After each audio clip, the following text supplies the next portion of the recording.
आज की एक सबसे बड़ी खबर के साथ।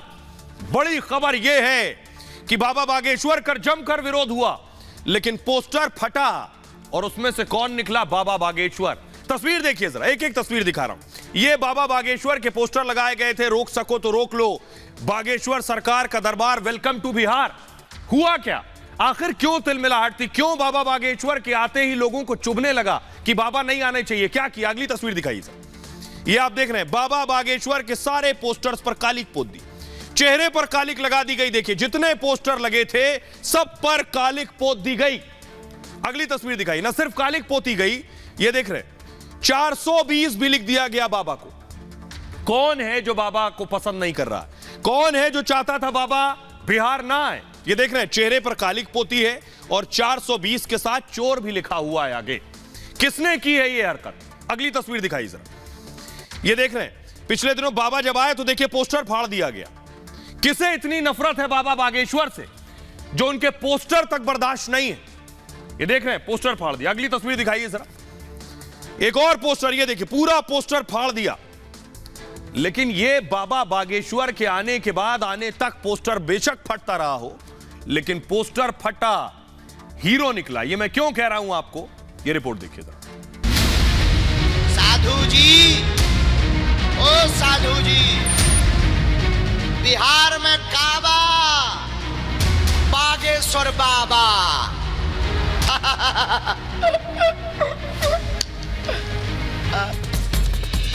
फटा पोस्टर, निकला हीरो। बिहार में बाबा बागेश्वर के लिए अब यही कहा जा रहा है, तुम मेरे भजन राम को।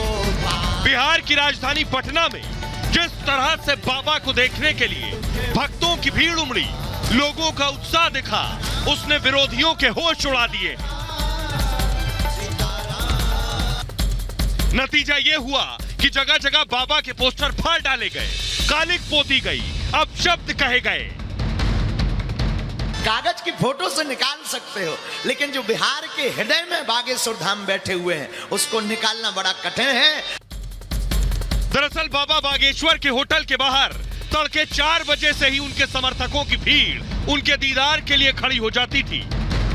बाबा को देखते ही लोग वीडियो बनाने लगते और रोड शो में उमड़े जन सैलाब ने बिहार के सत्ताधारी दलों को यह सोचने पर मजबूर कर दिया कि क्या अगले चुनाव से पहले बाबा ने उनकी पर्ची निकाल दी है, क्योंकि जो पहले विरोध कर रहे थे अब चुप्पी साधे हैं। ललना, ललना, ललना धामों में हीरा, फूफिराज हुई है सिर, वाके ताज हुई है हो। ललना धामों में हीरा, फूफिराज हुई है सिर। आइए अब मैं आपको बताता हूं बाबा के जो पोस्टर लगाए गए और पोस्टर फाड़े गए, इसके बाद बाबा कैसे हीरो बन गए।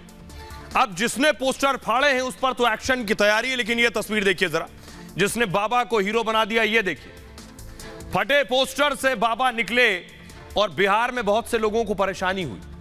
बाबा के पोस्टर पर कालिक पोत दी गई, बाबा के पोस्टर पर अपशब्द लिख दिए गए, पोस्टर पर चोर और 420 तक लिख दिया गया, पोस्टर पर काली स्याही से अपशब्द लिख दिए गए।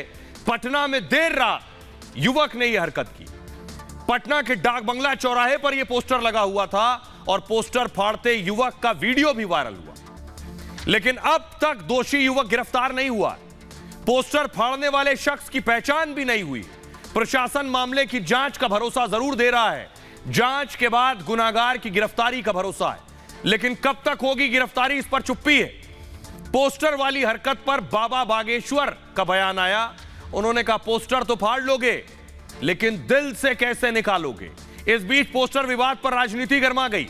बीजेपी ने कहा किसी राजनीतिक दल की हरकत है, जो बाबा का विरोध कर रहे हैं वही पोस्टर फाड़ रहे हैं। यह सब वोट की राजनीति के लिए किया जा रहा है, तुष्टीकरण की राजनीति वाले ऐसा काम कर रहे हैं। रामविलास पासवान की पार्टी एलजेपी ने भी आपत्ति जताई है। उन्होंने कहा कि आपराधिक प्रवृत्ति के लोगों की हरकत है। चिराग पासवान ने कहा नीतीश कुमार इसके लिए माफी मांगे। पोस्टर फाड़ने की यह पहली घटना नहीं थी। 12 मई को भी कुछ लोगों ने ऐसे ही पोस्टर फाड़े थे, क्योंकि 13 मई को बाबा पटना आने वाले थे। अब सुनिए जरा, बाबा बागेश्वर को पोस्टर फाड़े जाने पर बाबा बागेश्वर खुद क्या कह रहे हैं और उनके समर्थक जो उन्हें सुनने पहुंच रहे हैं जब वो ये तस्वीरें देख रहे हैं कि बाबा के पोस्टर पर कालिक लगा दी गई, 420 लिख दिया गया, फाड़ दिया गया, समर्थक क्या कह रहे हैं उन्हें भी सुनिए।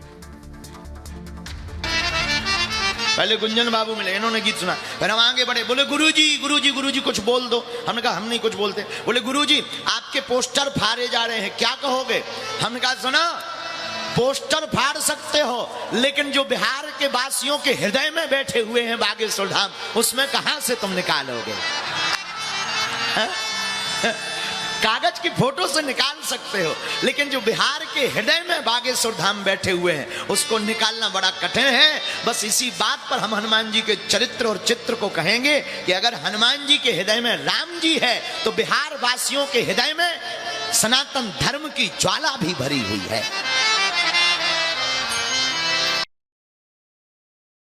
जो भी किया है वो गलत किया है, क्योंकि बागेश्वर बाबा का पूरे विश्व में चमत्कार है।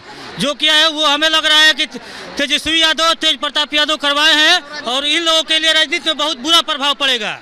ये तो बहुत गलत हुआ। वो पूरे विश्व में बाबा है, पूरे मतलब भारत का आस्था जुड़ा हुआ, भारत के लोगों का, और उनके पोस्टर पर जो पोत रहे हैं वो लोग, उनको बुरा प्रभाव उनके मतलब पूरे जीवन काल पे पड़ेगा। बाबा सबके हैं। राजनीति की है ना, जो लोग कुछ कर नहीं पाए, बाबा जी अब जब उतर गए हैं, जब बोले थे एयरपोर्ट पे रुकाव करेंगे, वो आज कुछ नहीं कर पाए। आरजेडी करी, जिसकी सत्ता वही ना कर रही है। तेज प्रताप खुद बोल रहे हैं मैंने सेना बनाई है, कहाँ गई उसकी सेना जब बाबा जी उतर रहे थे? उनको तो लगता है कि बाबा बड़े अच्छा काम कर रहे हैं, सबको संकट को दूर करते हैं भी। बाबा कलयुग का भगवान हैं, जो विरोधी इनको विरोध कर रहे हैं उनकी खुद ही विरोध खत्म हो जाएगी। उनको एक दिन बाबा के शरण में आने पड़ेगा। हम तो इनसे कर रहे हैं, उनका भी बुद्धि दे भगवान की शरण में आए और बाबा से माफ़ी मांगे। जितने भी लोग जो कथा सुनने आ रहे हैं, ये जो भी किया उनके मुँह पर तमाचा मारे हैं लोग, जो भी कालिक लगाए हैं, ये अपनी राजनीति की अपनी जगह पर है और ये तो भगवान की कथा कर रहे हैं। इनमें कोई ऐसे नहीं होना चाहिए था और ये जो भी किए हैं जो गलत किए हैं। ये नहीं, ये जो भी किया गलत काम है, ये बिल्कुल गलत है। ऐसा नहीं होना चाहिए, ऐसा नहीं होना चाहिए, क्योंकि भगवान का कथा राजनीति अपने राजनीति की जगह पर तो भगवान की कथा कर रहे हैं। हिंदुस्तान है, हिंदुस्तान में कोई भी अपना आवाज़ उठाएगा। पूरा गलत काम कर रहा है, पूरा गलत काम कर रहा है। जो धर्म का ये है उच्चारण। आइए अब मैं आपको बताता हूं कि बाबा के वीवीआईपी गेस्ट, बाबा हीरो बन गए हैं। ये इसलिए कह रहा हूं कि बाबा के दरबार में वीवीआईपी कितने आ रहे हैं। ये आप देख रहे हैं भोजपुरी एक्ट्रेस अक्षरा सिंह को देख रहे हैं, बाबा के दरबार में पहुंची हैं और ये आप तस्वीर देख रहे हैं। अगली तस्वीर दिखाई जरा। और पीछे आपको कौन नजर आ रहा है? पीछे जो आपको दिख रही हैं ये बाहुबली अनंत सिंह की पत्नी है, आरजेडी की एमएलए। तेज प्रताप विरोध में, लालू यादव कह रहे हैं मैं जानता नहीं, और आरजेडी की एमएलए कहां बैठी हैं? बाबा के दरबार में। अगली तस्वीर दिखाई जरा। अब आप देख रहे हैं केंद्रीय मंत्री अश्विनी चौबे भी बाबा के दरबार में बैठे हुए हैं। ये जो पूरी लिस्ट मैं आपको दिखा रहा हूं ये बता रहा है कि बाबा का विरोध बेशक बिहार में हो रहा हो, लेकिन बाबा के जो फैन हैं, उनके समर्थक हैं, आम लोग कितने हैं तो मैं बताऊंगा, लेकिन खास देखिए जरा वीवीआईपीज की टोली देखिए। कौन कौन से वीवीआईपीज बाबा बागेश्वर के भक्त हैं। सबसे पहले एक्ट्रेस को आप देख रहे हैं, सबसे आगे अभिनेत्री अक्षरा सिंह, अभिनेता हेमंत पांडे बाबा के दरबार में, अभिनेता पवन सिंह बाबा के दरबार में, मुख्यमंत्री शिवराज सिंह चौहान बाबा के भक्त हैं, डिप्टी सीएम देवेंद्र फडणवीस बाबा के दरबार में जा चुके हैं, केंद्रीय मंत्री नितिन गडकरी बाबा के दरबार में जा चुके हैं, पूर्व केंद्रीय मंत्री रविशंकर प्रसाद, बीजेपी के सांसद मनोज तिवारी खुद बाबा को रिसीव करने गए थे। अगला नाम है केंद्रीय मंत्री अश्विनी चौबे, जिनको अभी आपने देखा दरबार में मौजूद है। गृह मंत्री मध्य प्रदेश के नरोत्तम मिश्रा, वो भी बाबा के भक्त हैं। पूर्व सीएम मध्य प्रदेश के कमलनाथ, वो भी बाबा के दरबार में गए।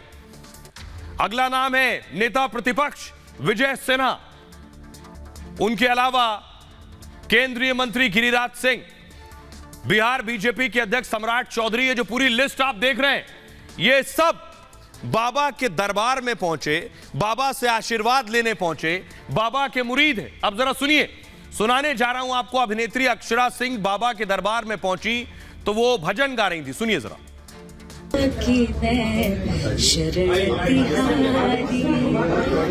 लाज रखियो मां, इस इस दुखिया की मैं शरण तिहारी की मैं शरण तिहारी, लाज रखियो माँ। तो आपने देख लिया कि वीवीआईपीज बाबा के फैन हैं, बाबा के भक्त हैं। आम लोगों की फैन फॉलोइंग क्या है बाबा को लेकर, देखिए जरा। बाबा का पहले होटल दिखाते हैं बिहार में कहां ठहरे हुए थे। ये आप देख रहे हैं, ये है बिहार की राजधानी पटना में होटल पनाश। इस होटल में बाबा बागेश्वर ठहरे हुए थे। बाबा बागेश्वर रोज इस होटल से निकलकर अपने दरबार तक जाते थे और उनके निकलने से पहले ही बताया जाता है सुबह 4 बजे से ही लोग बाहर खड़े हो जाते थे, बाबा कब निकलेंगे। अगली तस्वीर दिखाई जरा, ये आप देख रहे हैं, ये होटल से निकले जिस वक्त बाबा, वो तस्वीर है। चारों तरफ से भक्तों ने घेर रखा है बाबा को, चारों तरफ से बाबा घिरे हुए हैं। एक झलक पाने के लिए लोग बाबा के दीदार के लिए, देखिए मोबाइल कैमरों के साथ, ये बाबा की आज सुबह की तस्वीर है।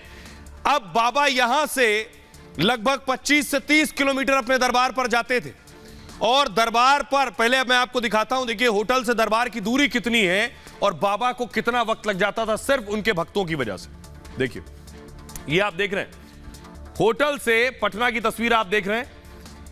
पनाश होटल से नौबतपुर पंडाल तक दूरी है 30 किलोमीटर।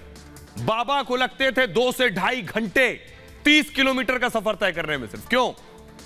क्योंकि पूरा रास्ता जाम है। पटना से नौबतपुर पंडाल तक जब लोग जा रहे थे तो पूरा रास्ता जाम है। बाबा को सुनने के लिए लोग पैदल छोटी छोटी गाड़ियों से पहुंच रहे हैं। अब मैं वो तस्वीर भी आपको दिखाता हूं जिसमें आप देखेंगे कि बाबा, उससे पहले जरा सुनिए लोगों में कितना गुस्सा है जब लोगों को पता चला कि बाबा के बारे में ऐसे शब्दों का इस्तेमाल किया जा रहा है। जरा सुनिए पहले। सूर्य के भांति हमारे बाबा हैं। अगर सूर्य को आप ईंटा फेंकेंगे तो आपके सर फूटेगा। बाबा का कोई विरोध छिप के कर रहा है। अगर मर्दगा है तो वो सामने बाबा के सामने आए, जनता के सामने आए। हिंदू जगह है, हिंदू राष्ट्र बनेगा। बिहार में एक चुनौती दिया है बाबा ने, एक ऐसा चमत्कार किया है कि पूरे बिहार, पूरे भारत से लोग यहाँ जुटे हैं। 10 लाख का एक रिकॉर्ड बना है। हिंदू राष्ट्र बन गया और बनने से कोई रोक नहीं सकता है। भीड़ हो रहा है बाबा का समर्थन में, जलन हो रहा है, जलन। जो भी विपक्ष के नेता है, जो भी शुरू से अंत तक बोल रहे हैं कि हम बाबा को पटना में घुसने नहीं देंगे, हमारे लाठी तैयार है, हमारे छुरा तैयार है, हमारे बंदूक तैयार है। अरे ये क्या है? कोई आ नहीं सकता है बिहार में? आप लोग नहीं बुला सकते हैं? वो ऐसे बिहार में आता था, कैसे आप लोग समर्थन करते हैं? उनको मान सम्मान सब करते हैं, लेकिन जितना काली पोतेगा उतना बाबा के समर्थन बढ़ेगा। आज देख लीजिए, ये कालिक पोतने वाले को हम धन्यवाद देते हैं, इसलिए कि कालिक पोत के हम सनातनियों को जगा दिए हों। आपने सुन लिया लोग क्या कह रहे हैं, लेकिन अब देखिए जरा बाबा के पंडाल की भीड़ देखिए जरा। ये आप देख रहे हैं, ये बाबा के पंडाल का एरियल व्यू मैं दिखा रहा हूं, यहां से लेकर और ना खत्म होने जितना दूर, ये देख रहे हैं, ये पूरा पंडाल का आप लॉन्ग शॉट देख रहे हैं। ये था बाबा का पंडाल, इतना बड़ा भारी पंडाल आप देख रहे हैं। 3 पंडाल लगे, 3 पंडाल, ये बाबा का मंच यहां बना हुआ है। इन 3 पंडालों के बावजूद देखिए, अगली तस्वीर दिखाइए जरा। ये आप देख रहे हैं बाहर भी भीड़ थी और पंडाल के अंदर देखिए, अंदर भी भीड़ इतनी है। इतने लोग कहां से आ गए, लोगों को यकीन नहीं हो रहा है, समझ नहीं पा रहे इतनी भीड़ कहां से आ गई। आइए मैं आपको बताता हूं, खचाखच भीड़ थी बाबा के पंडाल के अंदर। न सिर्फ अंदर बल्कि बाहर भीड़ थी। यही भीड़ बहुत से लोगों को परेशान कर रही थी। अब जरा पहले देखिए पंडाल कितना बड़ा था, बाबा का कितनी भीड़ थी। ये देख रहे हैं, दिव्य दरबार का आज आखिरी दिन था और 5 दिन के दिव्य दरबार पर विराम लगा, समाप्त हुआ। जानलेवा गर्मी के बावजूद यह जन सैलाब उमड़ा। आखिरी दिन करीब 10 लाख भक्तों की भीड़ जुटी।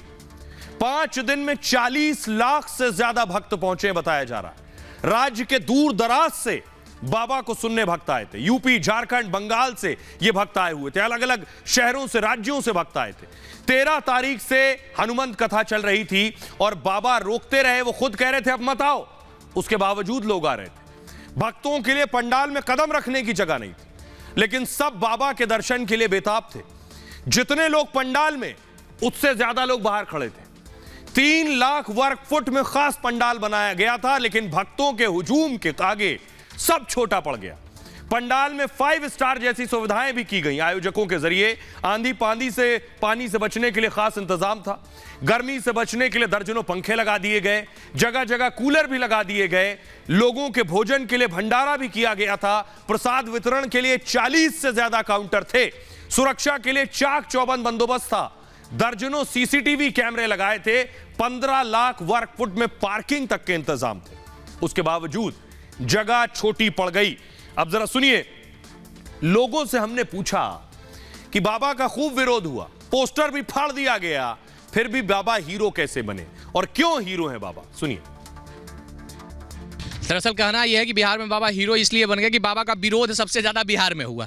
सबसे ज़्यादा बिहार में हुआ तो बाबा को सपोर्ट करने के लिए इतने लोग पहुंचे। बाबा के बारे में गांव-गांव तक जानकारी नहीं थी। टीवी के माध्यम से गांव-गांव में बाबा के बारे में लोग जाना, इसलिए हर गांव से लोग यहाँ पहुंचे। यहाँ तक कि नेपाल से यहाँ 70,000 लोग पहुंचे थे। और बाकी भारत का तो बात ही छोड़ दीजिए। बाबा बिहार का हीरो नहीं है, बाबा वर्ल्ड का हीरो है और हीरो रहेंगे। जब तक सनातन रहेगा तब तक बाबा हीरो रहेंगे और ऐसे ही विरोधियों का बिहार में और वर्ल्ड में ठटरी बांध देते रहेंगे। बोलिए। बाबा युवाओं के दिल पे भी बहुत ज्यादा राज करता है। आपको पता है कि आजकल युवाओं ज्यादा साधु संत या पूजा पाठ पे ज्यादा विश्वास नहीं रखते, लेकिन जो धीरेन्द्र शास्त्री बाबा हैं वो युवाओं के भी दिल पे राज करते हैं। हम लोग भी काफी दूर से आ रहे हैं। बाबा हीरो इसलिए हैं, सनातन धर्म के हम लोग रक्षक हैं और बाबा सनातन धर्म के पुजारी हैं, इसलिए हम लोग सपोर्ट करते हैं, करते रहेंगे। बाबा इसलिए हीरो हैं क्योंकि सनातन धर्म हमारा जो कि नहीं था अब वो आ गया है। बाबा के कारण हमारा सनातन धर्म बिहार में भी आ गया है और बाबा इसीलिए बाबा हीरो हैं बिहार के। आप बताइए। बाबा हीरो हैं, हीरो ही रहेंगे। जितना आते हैं जाते हैं, जितने भी जान रहे हैं आ रहे हैं, सब नारा लगा रहे हैं बाबा हीरो हैं। और जो सनातन धर्म का जो पूजा करते हैं, जो जानते हैं, वो बाबा हीरो ही हैं।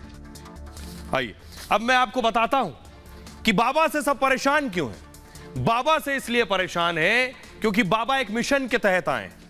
बाबा बिहार में एक मिशन के लिए पहुंचे। बाबा बागेश्वर के पटना आगमन से बिहार का सियासी पारा 7वें आसमान पर, क्योंकि बाबा के 5 दिन के हनुमंत कथा वाचन ने राज्य का सियासी माहौल पूरी तरह से बदल दिया।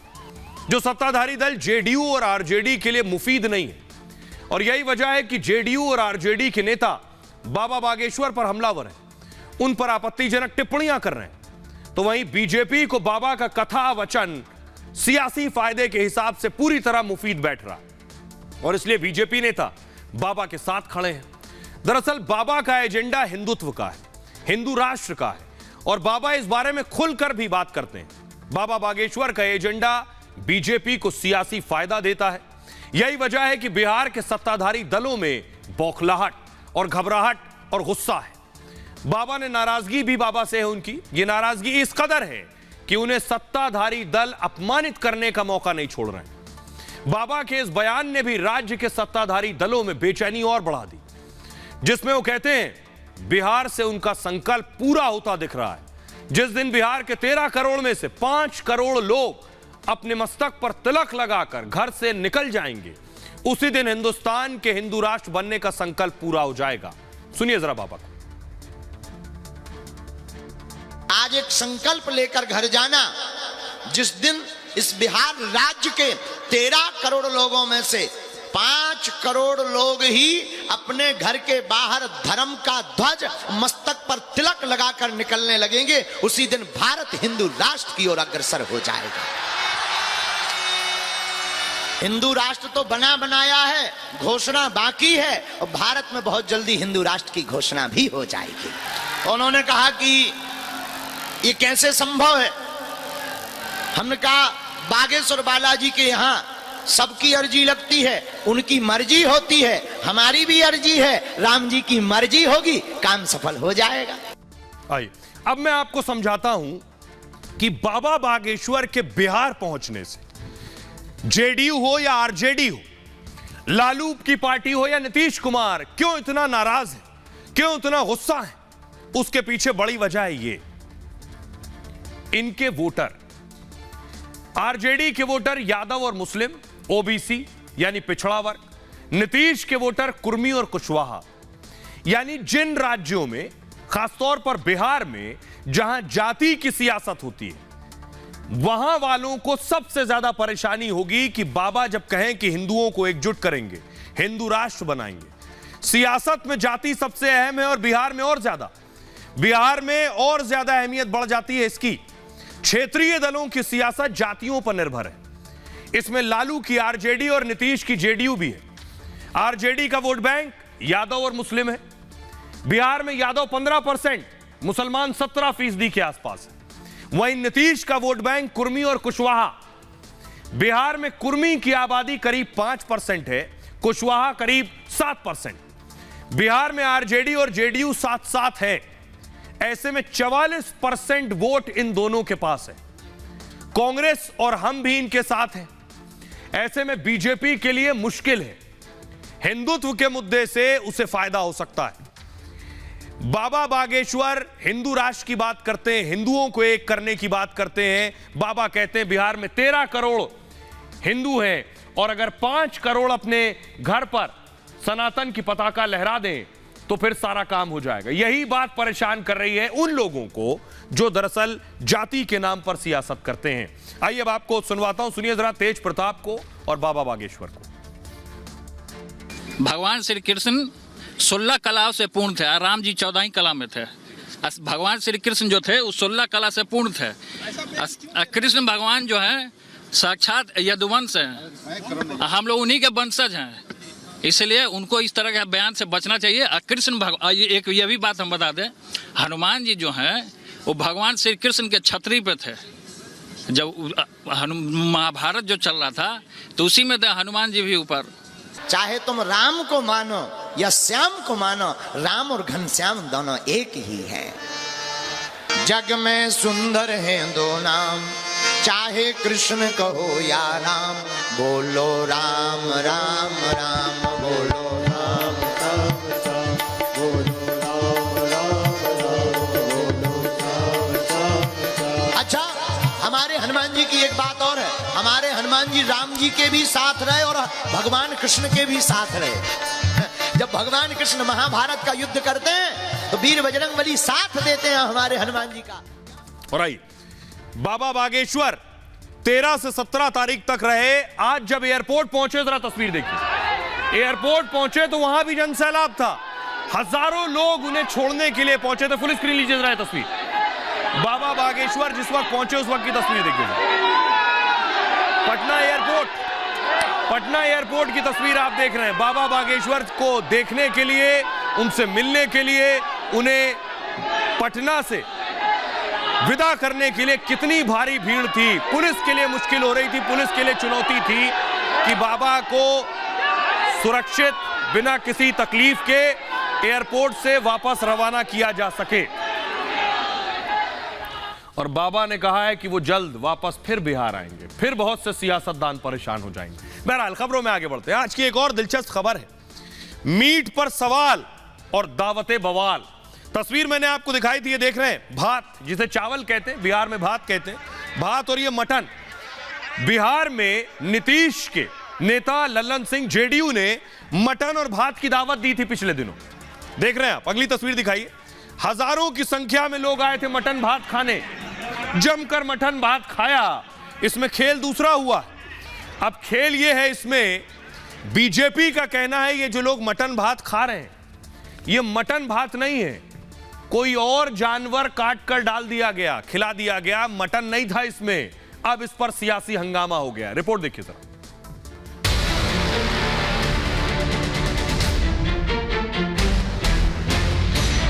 बिहार में शाही भोज हुआ। नीतीश के नेता ने मटन पुलाव की बड़ी पार्टी दी। कोशिश थी कि हजारों को दावत खिलाएंगे और लाखों का साथ पाएंगे, लेकिन एक आरोप ने मटन भात का सारा जायका बिगाड़ दिया। आरोप यह है कि मटन भात की दावत के बाद से इलाके के हजारों कुत्ते गायब हैं। शहर से कुत्ते भी गायब हो गए। हजारों के मीट भात नहीं, किन किन जानवरों का मांस खिलाया गया ये जांच का विषय है। शहर से कुत्ते भी गायब हो गए। हजारों के मीट भात नहीं, किन किन जानवरों का मांस खिलाया गया ये जांच का विषय है। मटन वाली थाली अब बिहार सरकार के गले की हड्डी बन गई। बचाव के लिए वो बीजेपी के आरोपों पर ही पलटवार करने में लगी है। जो जैसा होता है दूसरे को भी उसी चश्मे से देखता है। इन्हें अपने क्षेत्र के लोगों की चिंता नहीं है, जानवरों और कुत्तों की चिंता कर रहे हैं। लगता है इनके यहाँ भी आयोजनों में इसी तरह का मीट परोसा जाता है। मटन पार्टी को लेकर बिहार में बवाल मचा है, लेकिन सोचिए जिन्होंने मटन पार्टी की दावत उड़ाई अब उनका क्या हाल होगा। अब देखिए जरा, हंगामा ये बरपा है। बीजेपी कह रही है, बीजेपी के बड़े नेता कह रहे हैं दावत तो मटन की दे दी लेकिन परोस कुछ और दिया उसने। देखिए बड़ा संगीन आरोप लगा रहे हैं। आरोप ये है, देख रहे हैं आप, ये दावत चल रही है, सब दावत उड़ा रहे हैं। बड़े बड़े नेता जेडीयू के, छोटे नहीं बड़े बड़े नेता जेडीयू के हैं जो दावत उड़ा रहे हैं। बिहार में मटन पार्टी पर यह सियासत गरमाई है। बीजेपी ने मटन पार्टी की जांच की मांग की। कहा है मटन पार्टी के बाद से हजारों कुत्ते गायब हो गए हैं। बीजेपी कह रही क्या मीट कम पड़ गया तो कुत्तों का मांस परोसा गया। यह संगीन आरोप बीजेपी ने लगाए। पार्टी में किन किन जानवरों का मांस खिलाया गया वो पूछ रहे हैं। गलत चीज खिलाई तो बीमारियां फैल सकती हैं। जेडीयू की मटन पार्टी में शराब भी परोसी गई है, बीजेपी का कहना है। वोट के लिए कोई पार्टी इतना नीचे कैसे गिर सकती है। मटन पार्टी में जेडीयू पर वसूली के भी आरोप लगे। ठेकेदारों से जमकर वसूली की गई कहा जा रहा है। मीट खिलाने से वोट नहीं मिलता। 14 मई को नीतीश के करीबी नेता ने यह दावत दी थी। जेडीयू के अध्यक्ष ललन सिंह मुंगेर में पार्टी दी थी उन्होंने मटन की। मुंगेर जमालपुर की जनता कार्यकर्ताओं को न्योता दिया था, भर भर कर लोग पहुंचे थे। ललन सिंह की पार्टी में 35,000 से ज्यादा लोग आए थे मटन खाने। ललन सिंह ने खास पार्टी में खास इंतजाम किए। मांसाहारी के लिए मटन पुलाव की व्यवस्था की थी। बिहार के अलावा झारखंड से भी बकरे मंगवाए गए थे। बाहर से खास कारीगर यानी बावर्ची तक आए थे जो ये मटन बना रहे थे। शाकाहारी के लिए चावल, पनीर और सलाद था। बीजेपी का कहना है यहां मटन नहीं था, यहां दूसरे जानवर काटकर लोगों को खिला दिए गए। सुनिए जरा, अब इस पर सियासी वार पलटवार हो रहा। कई लोगों की बात आई कि शहर से कुत्ते भी गायब हो गए।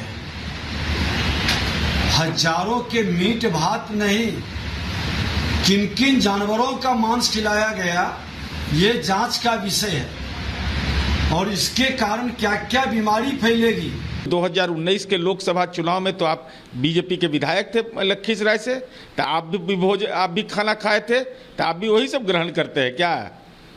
आपके कार्यकर्ता वही करते ही तो जो दलित और अति पिछड़ा और पिछड़े समुदाय के कार्यकर्ता आए थे उनका अपमान, सीधा अपमान है ये भाई ये। और आप लोग तो हिडेनबर्ग के नाम पर खाने वाले हैं। अदानी की पार्टी, हमारी पार्टी में तो खिलाया जाता है, सम्मान किया जाता है, यही अंतर है। और भारतीय जनता पार्टी वैचारिक दरिद्र हो गई है। देखिए लोगों ने मटन भात खाया, मटन भात के बाद अब खबर आई वो कुछ और था और मार भी खाई। देखिए ये देख रहे हैं आप, मटन भात के नाम पर लाठी भी खाई। फुल स्क्रीन लीजिए जरा तस्वीर, लाठी भी खाई लोगों ने।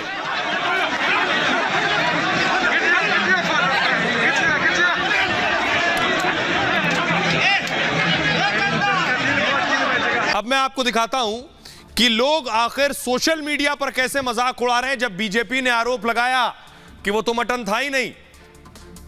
व्योमकेश लिख रहे हैं तो क्या आप ललन सिंह डॉग पार्टी करने लगे हैं? व्योमकेश ने लिखा ऐसे दिन आ गए।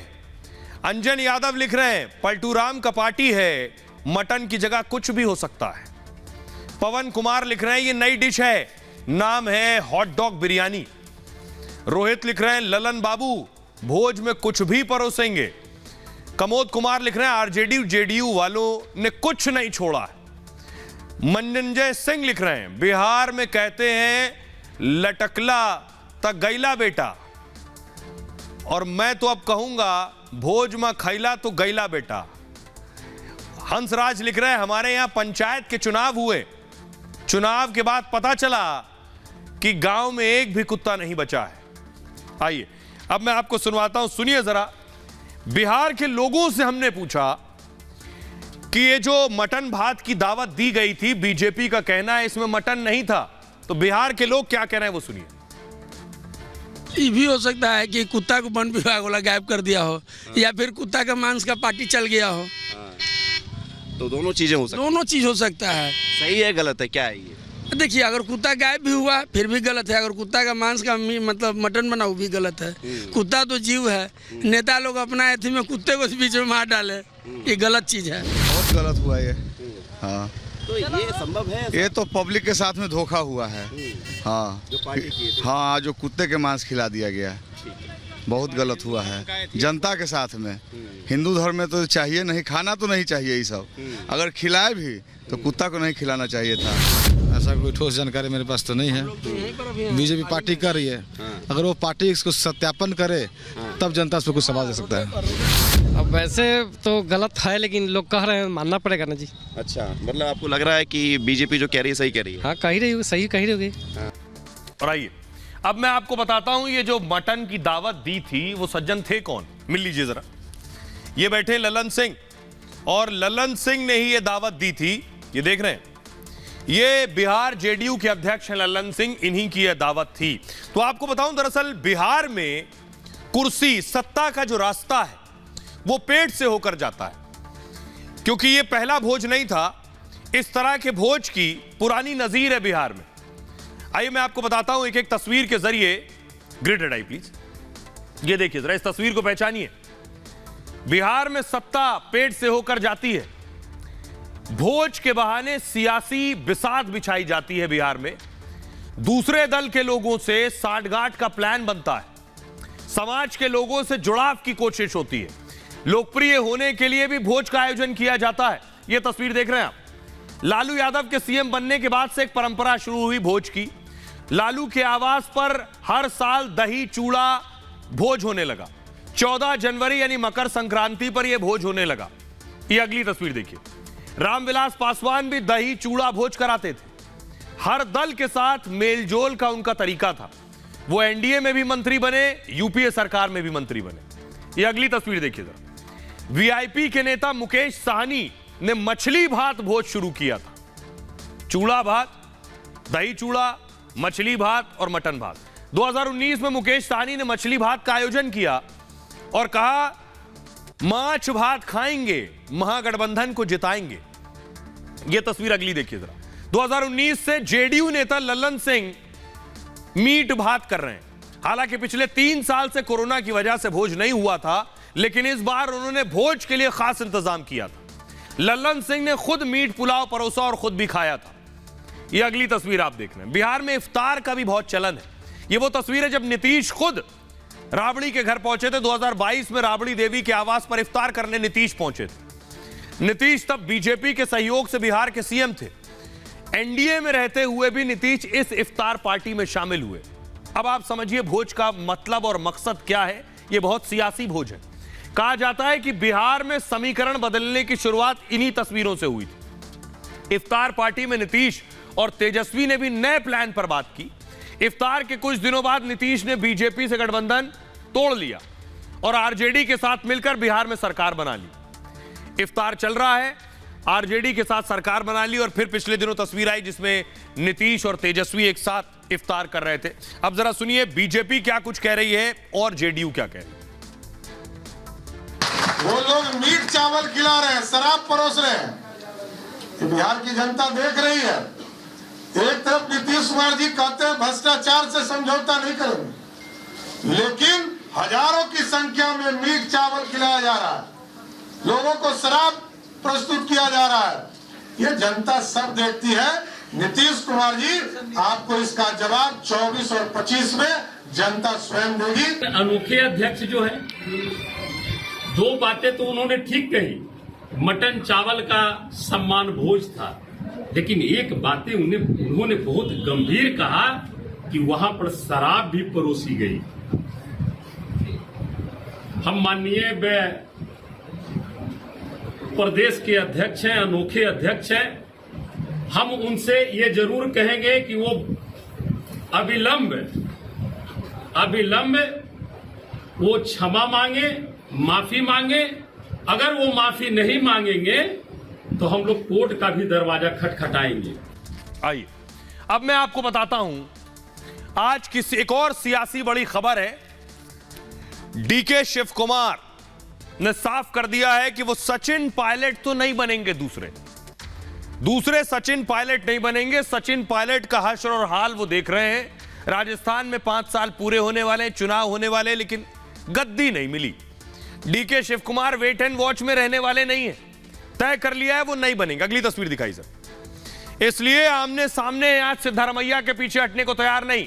सिद्धारमैया 1 कदम आगे तो डीके 2 कदम आगे आने को तैयार है। अगली तस्वीर दिखाइए जरा। आज बारी बारी मुलाकात हुई, सिद्धारमैया राहुल गांधी से मिले। अगली तस्वीर दिखाई। 10 जनपद पर मुलाकात हुई। एक और दूसरी तस्वीर। उसके बाद डीके शिव कुमार से भी राहुल गांधी मिले। और अगली तस्वीर दिखाऊं, लेकिन उससे पहले मैं आपको दिखाऊंगा, डीके ने एक तस्वीर साफ कर दी है। उनसे कहा गया कि बाद में मुख्यमंत्री बन जाओ, पहले बन जाने तो सिद्धारमैया को। उनके जहन में अशोक गहलोत से और सचिन पायलट से यही कहा गया था। अशोक गहलोत मुख्यमंत्री हैं, सचिन पायलट को गद्दी नहीं दी। उन्होंने कहा मैं दूसरा पायलट नहीं बनूंगा। रिपोर्ट देखिए।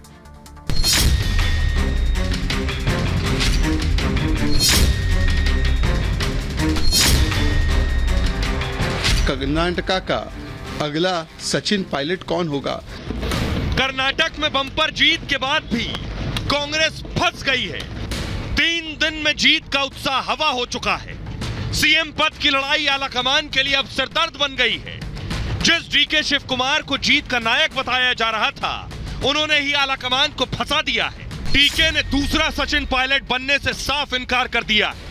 नतीजों के बाद बैकफुट पर रही बीजेपी अब तंज कस रही है। पॉलिटिकल बाइगमी और पॉलिटिकल अडल्ट्री का उन्होंने तैयार किया है। आज उसी प्रकार का टेम्पलेट कर्नाटका में भी दिया जा रहा है और इसीलिए लोग पूछ रहे हैं कि कर्नाटका का अगला मुख्यमंत्री सवाल है या कर्नाटका का अगला सचिन पायलट कौन होगा, ये सवाल है। दिल्ली में बैठकों का दौर खत्म होने का नाम नहीं ले रहा, लेकिन सहमति नहीं बन पा रही। आलाकमान को उम्मीद थी कि राहुल सोनिया के मनाने से डीके मान जाएंगे, लेकिन डीके ने साफ कर दिया है अभी नहीं तो कभी नहीं। कोई पीछे हटने को तैयार नहीं। डीके 1 कदम पीछे करने को तैयार नहीं। उनके समर्थकों को देखिए, ये देखिए, डीके की फोटो लेकर उनके समर्थक दिल्ली में नारेबाजी कर रहे हैं। कांग्रेस दफ्तर के बाहर नारेबाजी कर रहे हैं और ये साबित कर रहे हैं कि उन्हें डीके ही सीएम चाहिए। अगली तस्वीर दिखाई सर। ये आप देख रहे हैं, ये सिद्धा के घर के बाहर सिद्धारमैया भी पीछे नहीं, उनके घर के बाहर आतिशबाजी हो रही है कि वो मुख्यमंत्री बने। उनके समर्थक ये चाह रहे हैं। लेकिन बड़ी बात आपको बताऊं, डीके शिव कुमार जो कह रहे हैं सचिन पायलट नहीं बनेंगे, उन्होंने बहुत बड़ा दांव चल दिया। उन्होंने सियासत की बिसात में ऐसा दांव चल दिया है कि विरोधी उनके चारों खाने चित हो गए। ये मैं क्यों कह रहा हूं, अब ये तस्वीर देखिए जरा। ये तो आपने देख ली थी 5 साल पहले चुनाव के बाद किसका हाथ उठाया गया। इधर अभी वेट एंड वॉच चल रहा है। अब हुआ क्या है, कर्नाटक में सीएम पद को लेकर यह पेच फंसा है। डीके शिव कुमार सीएम पद को लेकर अड़े हुए। आलाकमान को डीके ने 2 टूक कह दिया है। सिद्धारमैया सीएम के रूप में मंजूर नहीं है। डीके शिव कुमार एक और सचिन पायलट बनने को तैयार नहीं है। राजस्थान में गहलोत को सीएम बनाया गया, पायलट आज तक इंतजार ही कर रहे हैं, नंबर नहीं आया। कर्नाटक में भी 2.5 साल का फॉर्मूला दिया गया। इस फॉर्मूले पर डीके ने अपनी शर्त रख दी है। शर्त बड़ी दिलचस्प है। कहा यह गया था कि 2.5 साल पहले सिद्धारमैया बन जाए, फिर तुम बन जाना 2.5 साल। तो डीके ने कहा एक काम कीजिए कि 2.5 साल जो है पहले मुझे सीएम बना दीजिए। यानी पहले 2.5 साल के लिए डीके कह रहे हैं मुझे सीएम बनाइए, अगले 2.5 साल में सिद्धारमैया को बनाइएगा, पहले सिद्धारमैया नहीं। ऐसी स्थिति में मुझे कुछ और नहीं चाहिए, वो कह रहे हैं पहले बनाइए तो 2.5 साल के लिए। डीके ने खड़गे से सिद्धारमैया की कमियां गिनाई हैं। सिद्धारमैया का पिछला कार्यकाल अच्छा नहीं रहा। राज्य में लिंगायत समुदाय भी उनके खिलाफ है। उनका कहना है सिद्धारमैया को पहले सीएम बनाया भी जा चुका है, अब किसी और को मौका मिलना चाहिए। ये सारी बातें उन्होंने कही अपनी दलीलों में। कर्नाटक के लोग भी अब यही चाहते हैं। आइए जरा सुनिए क्या कुछ कह रहे हैं कर्नाटक के प्रभारी, कांग्रेस के वरिष्ठ नेता रणदीप सुरजेवाला और बीजेपी अब खिंचाई कर रही है। शहजाद पूनावाला को सुनिए।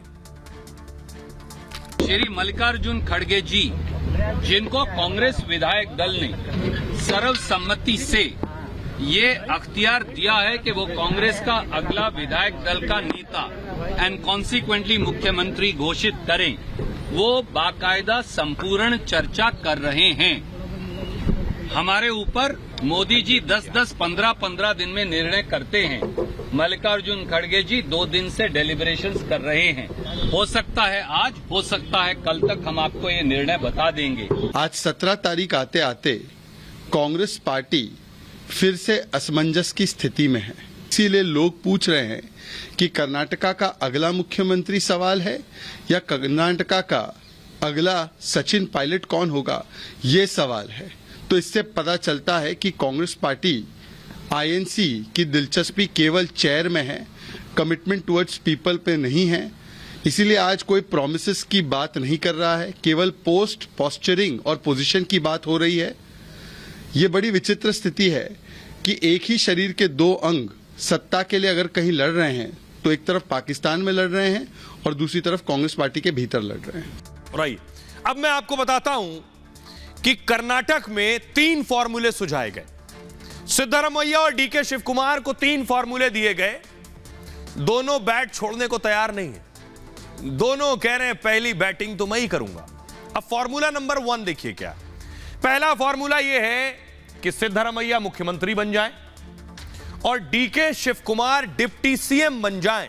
इसके साथ साथ डीके को ऊर्जा सिंचाई मंत्रालय भी मिल जाए, डीके प्रदेश अध्यक्ष भी बने रहे। यह पहला फॉर्मूला सुझाया कांग्रेस की तरफ से। दूसरा फॉर्मूला सुझाया गया, सिद्धरामैया पहले 2 साल तक सीएम रहे और 2 साल बाद डीके शिव कुमार को मुख्यमंत्री बना दिया जाए, डीके पीसीसी चीफ यानी अध्यक्ष भी बने रहे। अब देखिए तीसरा फॉर्मूला, सिद्धरामैया को सीएम बना दिया जाए, दूसरा सरकार में डीके को 2 बड़े मंत्रालय भी दे दिए जाए। यह है तीसरा फॉर्मूला। लेकिन आपको बताऊं, सिद्धरामैया तो तीनों फॉर्मूले में तैयार थे क्योंकि तीनों में उनको मुख्यमंत्री बनाया जा रहा है, लेकिन डीके शिव कुमार तैयार नहीं थे तीनों पर। तो डीके ने एक चौथा फॉर्मूला सुझाया। वो फॉर्मूला देखिए क्या है और ये फॉर्मूला कांग्रेस को फंसाने वाला है।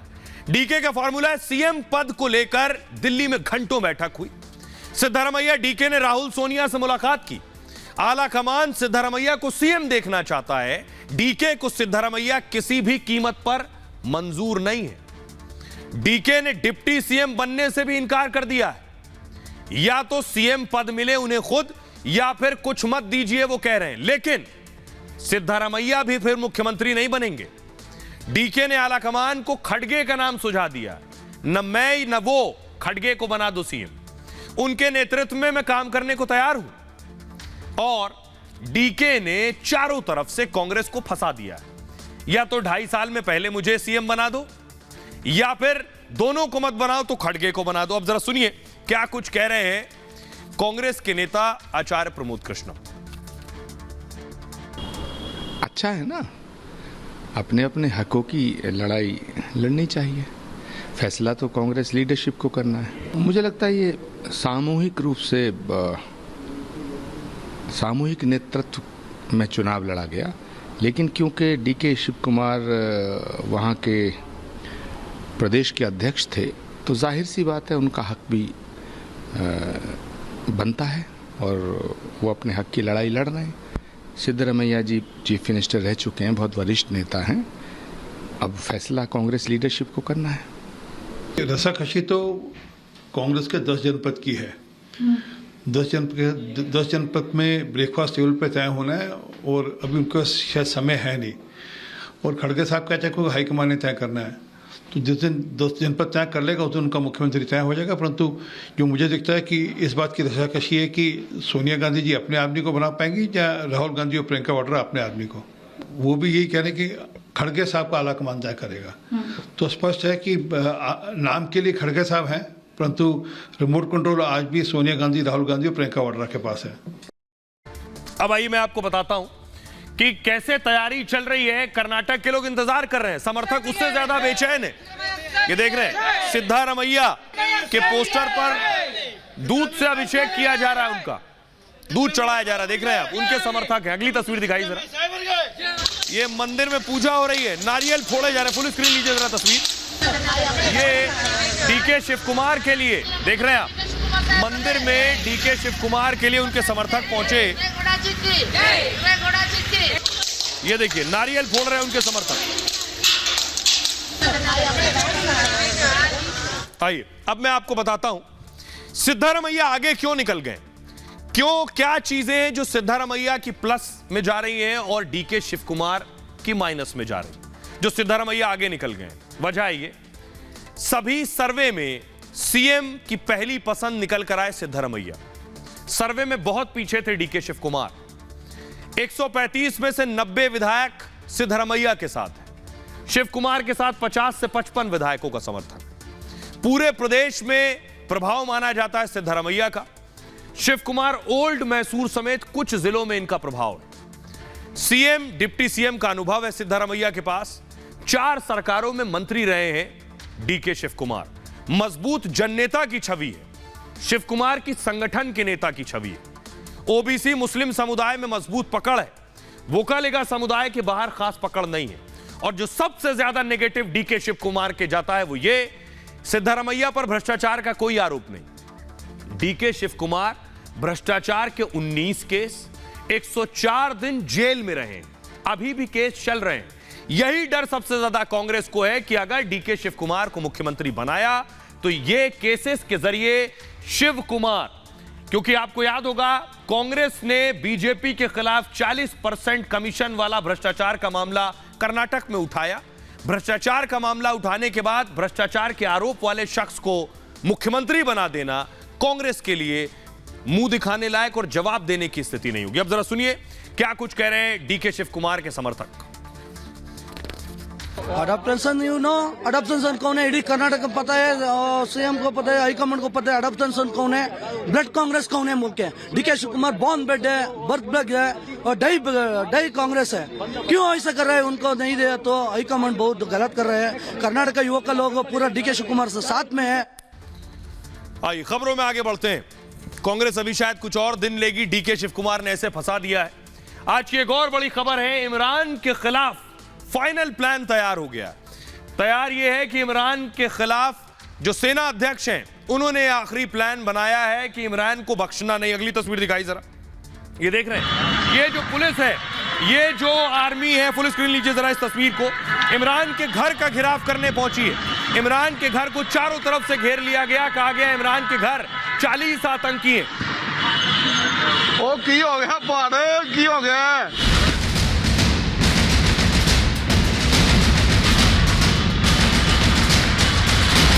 अब सेना से नहीं बच पाएंगे इमरान। एकदम सारी जगह पुलिस। इमरान खान को 24 घंटे का अल्टीमेटम। नहीं करते 24 घंटे मेरे घर पे हमला होता है, किसी पॉलिटिकल लीडर पे हुआ। फाइनल एक्शन की तैयारी में पाकिस्तान आर्मी। इनके ऊपर कोई घर के ऊपर कार्रवाई होगी, 40 दहशतगर्द को पकड़ने के लिए। इमरान पर घर में आतंकी छिपाने का आरोप। पूरा जोर लगा हुआ है कि किसी ना किसी तरह इमरान खान का रास्ता बंद किया जाए। आर्मी चीफ वसीम मुनीर और इमरान खान के बीच अदावत हर रोज बढ़ती जा रही है। अब इमरान के खिलाफ मुनीर ने फाइनल प्लान को जमीन पर उतार दिया है।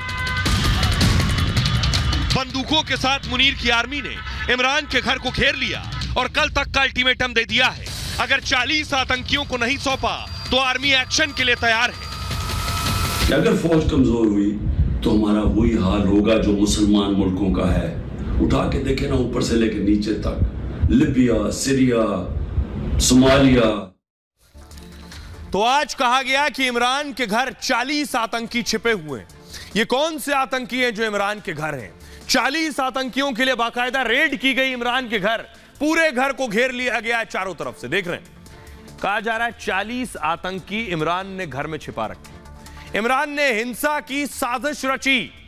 कुछ लोग पाकिस्तान में गृह युद्ध चाहते हैं। इस्लामाबाद में रेड अलर्ट है। हमने सुनियोजित साजिश के तहत हो रहे हैं हमले, जो हो रहे हैं वो प्लानिंग से हो रहे हैं। गुनाहगारों की पहचान कर ली है, ये पाकिस्तानी सेना का कहना है। हिंसा में खास तरह के उपकरणों का, इक्विपमेंट्स का इस्तेमाल किया गया है। टेक्निकल और इंटेलिजेंस एविडेंस मौजूद है पाकिस्तानी सेना के पास। सिक्योरिटी फोर्सेस पर पेट्रोल बम फेंके गए, पाकिस्तानी सेना पर फायरिंग की गई। 9 मई से ही इमरान के घर पर नजर रख रही थी सेना। अभी इमरान के घर पर 40 आतंकी हैं, यह कहना है पाकिस्तानी सरकार का। इन्हीं लोगों ने कोर कमांडर के घर पर हमला किया था। 24 घंटे का अल्टीमेटम दिया गया इमरान को। उम्मीद है आतंकियों को फौज के हवाले कर देंगे जो इमरान के घर में बैठे हैं। ऐसा नहीं किया तो एक्शन के लिए तैयार रहें। आइए अब आपको सुनवाता हूं, सुनिए जरा इमरान क्या कह रहे हैं।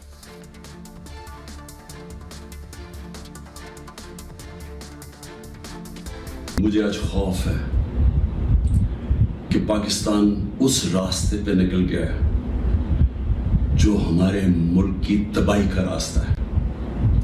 और मुझे खौफ आ रहा है कि अगर अभी हिकमत ना इस्तेमाल की गई, अगर अभी अपने अकल का ना इस्तेमाल किया, तो हम शायद वहां पहुंच जाएं जिधर ये टुकड़े हम वापस जमा नहीं कर सकेंगे अपने मुल्क के। ये तो अपने मुल्क में नफरतें फैलाई जा रही हैं। ये तो जान की ऐसे मुझे लग रहा है कि मैं एक ख्वाब देख रहा हूं, घिनौना ख्वाब, जिसके अंदर एक मुल्क की तबाही देख रहा हूं सामने। तो इमरान खान के पास 24 घंटे का अल्टीमेटम है। इमरान खान चारों तरफ से घिर चुके हैं। बहरहाल ये भारत की बात है में इतना ही। आप अपना बहुत ख्याल रखिए। एक छोटे से ब्रेक के लिए रुक रहे हैं, लौट रहे हैं कुछ और बड़ी खबरों के साथ।